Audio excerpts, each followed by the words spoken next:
Hello and welcome to another episode of Bearfoot Miniatures, where today I'm going to be going over the first part of my Adepticon trip.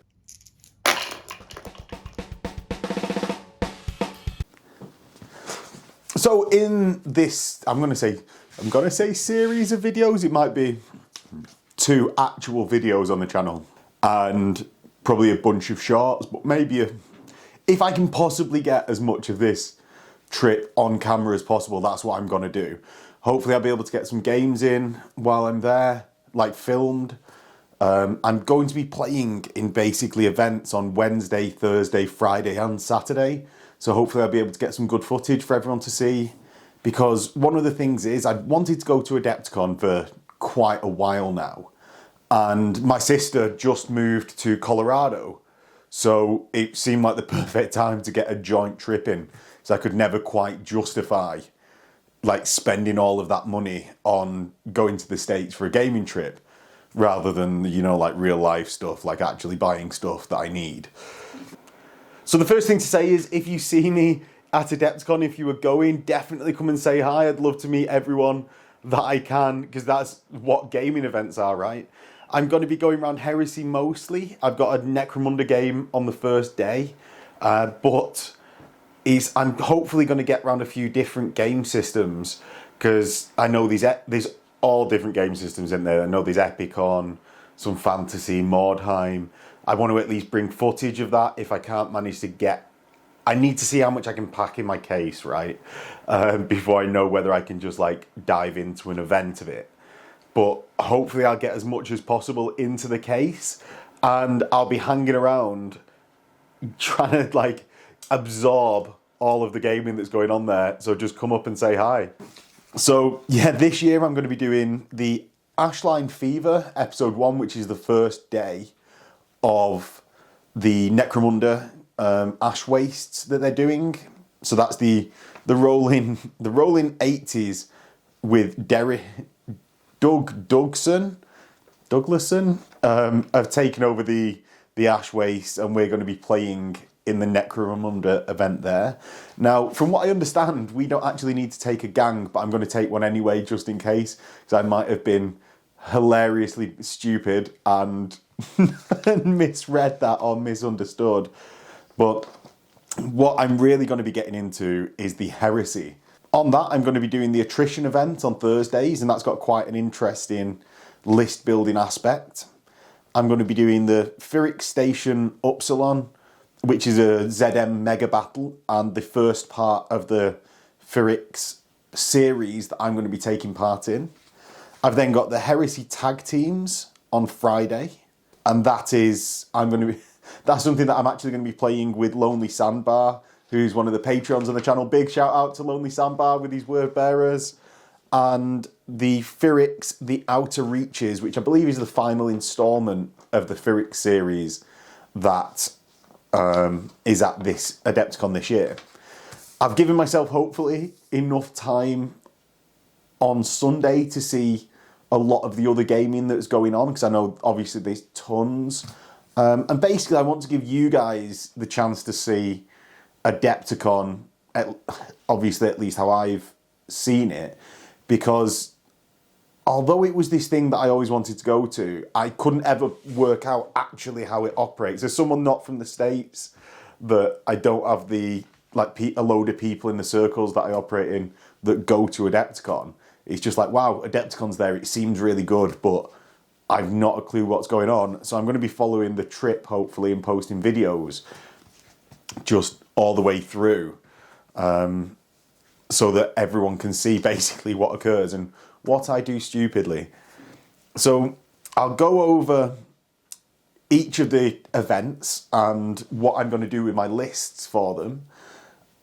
And I wanted to take something that I didn't want to just really just like whack up and like, right, I'm going to Adepticon, so I'll really just take the strongest thing I possibly can. Because I don't really think that's how the events aren't billed, at least, and I've got no knowledge how they actually play, but they're not billed as like super wacky events, so I just wanted to stick to that. So in the attrition, you've got to write, and that's on Thursday 9 till 4:30, you've got to write basically a 1,500 point list, then a 2,000 point list that includes your 1,500 point list, and then a 2,500 that includes the 2,000 point list. So they sort of build on each other in quite an interesting way, in that you've got to contain each force. Me and Phil had actually run some events, Melos, that did a little bit of a similar thing, but what we did was we had the base list that you'd build on, which is like, say, like a ZM list or a 2,000 points frontline list, and then you had the option of taking one of two other lists that would take your list up to 3,250 points, and you could just always just take either one of those in order to reach that 3,250. Now, attrition is doing this to represent your army getting worn down across the day. So I think it's quite an interesting idea. It also, I think, will play nicely into getting a bit of game fatigue as you go through and playing shorter, snappier games. So I actually really like that aspect of it, because I am actually playing another event. There's a lot of Heresy on, obviously, and I will be playing another Heresy event in the day. So my list for that is going to be seen on channel, like definitely in the game, because I'm playing the 2,500 point list against Dave Smith, who is coming down to play his Blood Angels. So I'll be playing that against him actually tomorrow as I record this video.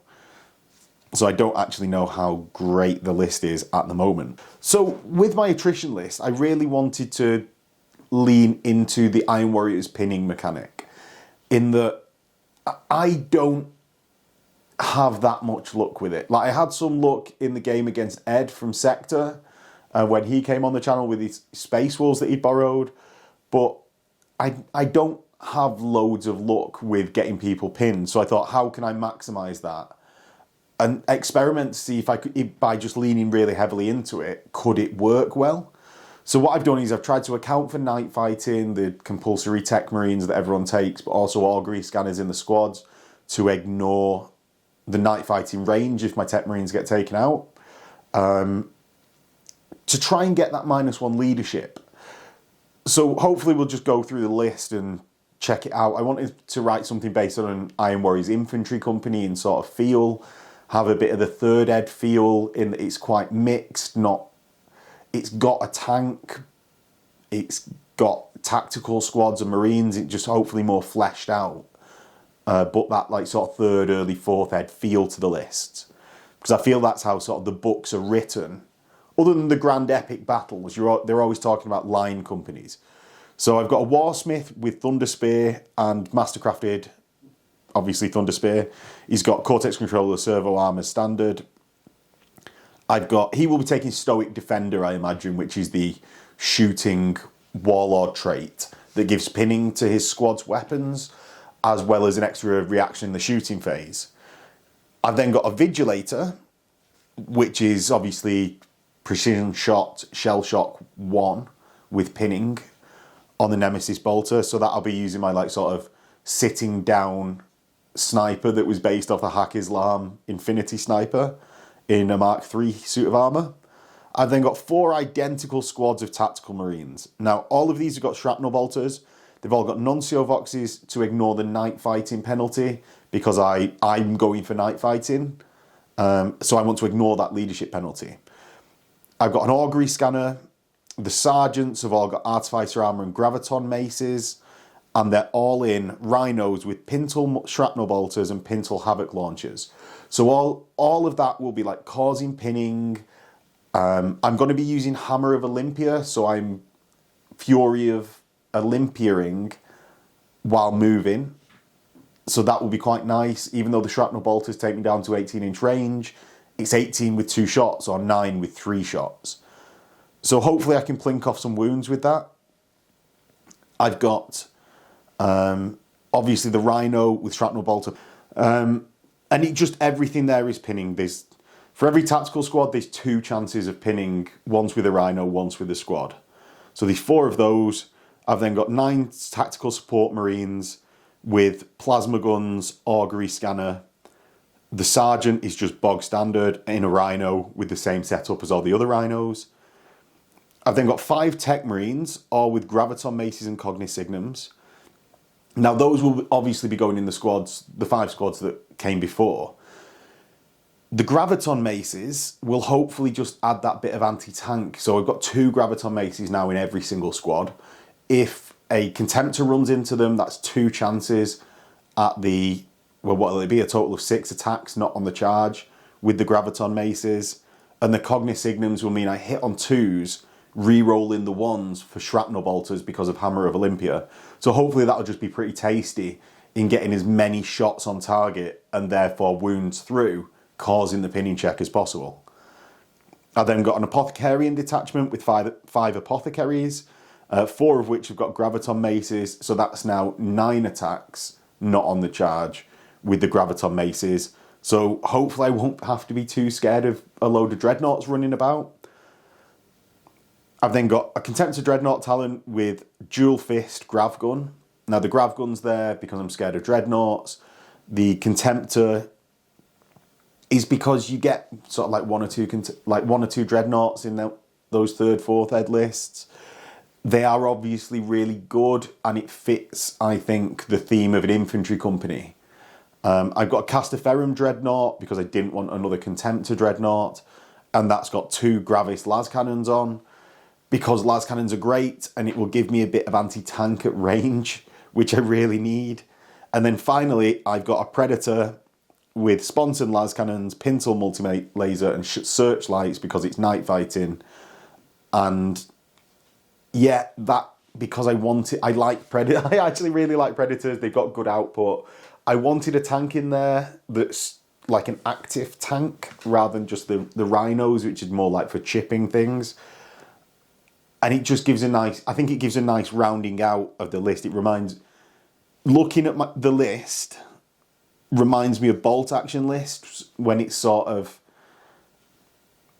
not skirmish, but platoon level size, like sort of demi company is that 2,500 point list.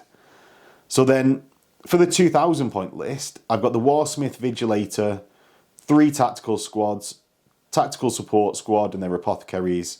Basically, I've taken out a tactical squad and the Castaferum Dreadnought. Yes, it limits me a bit more at range, but those were the easy ones to drop. Like, I mean, those tactical squads are coming in at like 300 points a squad, which is really getting up there.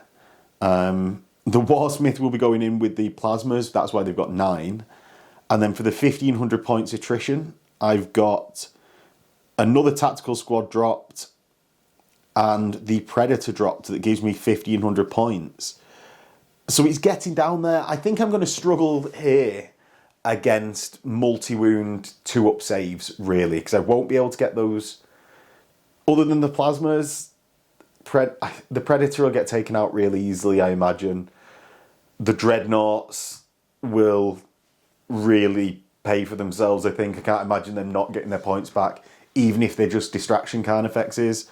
But I'm going to be really relying, like, if people don't fail their pinning checks, I'm going to be screwed, because I'm really leaning into that. And it's hopefully just going to be a bit of fun and really display what the Iron Warriors can do if their Legion stuff is lent into. And I've not done it before to that degree.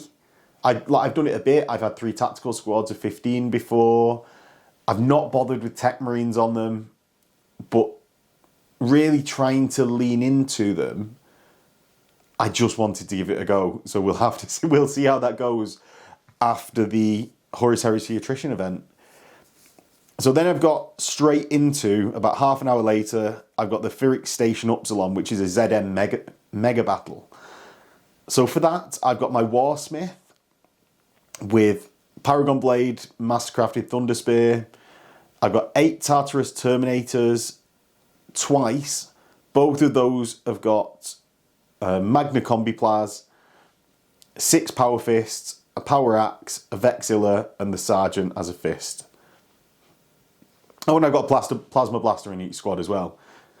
I've then got 5 Cataphracti Terminators with Combi Melter, Power Fists on everyone. And then I've got 10 breachers with 2 melter guns, Legion Vexilla, Artificer Armor, Combi Melter, Thunderhammer. I've got 7 Dominators, which are the Thunderhammer, Weapon Skill 5, Stubborn, Iron Warriors Terminators that are absolutely excellent.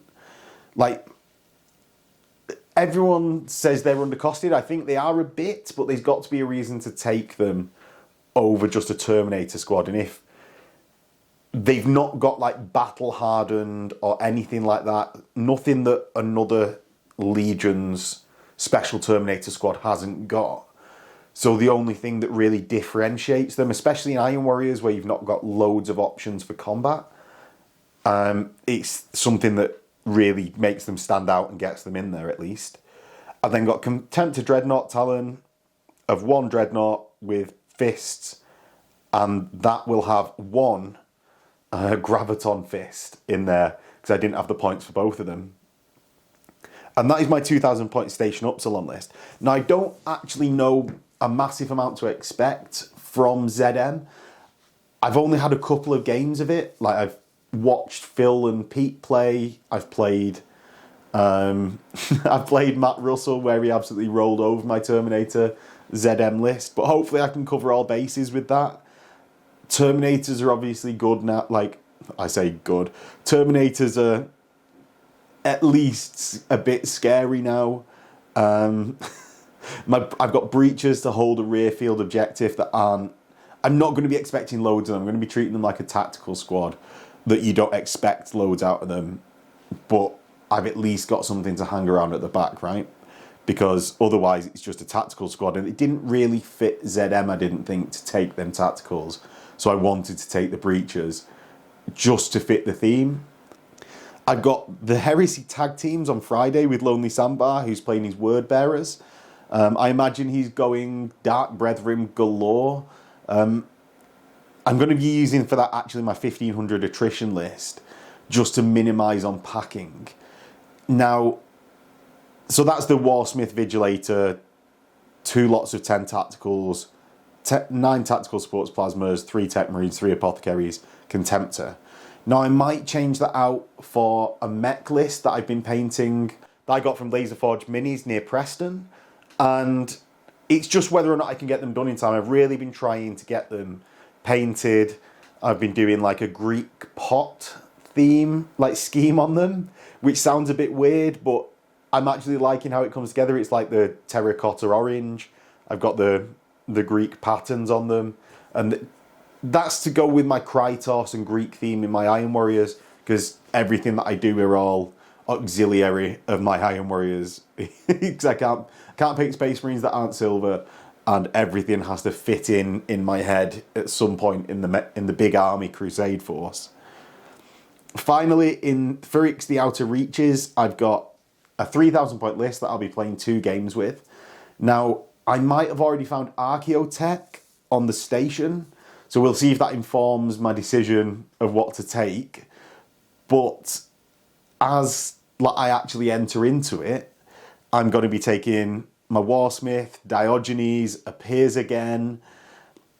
I've got my Vigilator because I've already got him in the attrition list. I'm going to take 3 squads of tacticals and tactical support, so just 1 less than the 2,500 attrition list.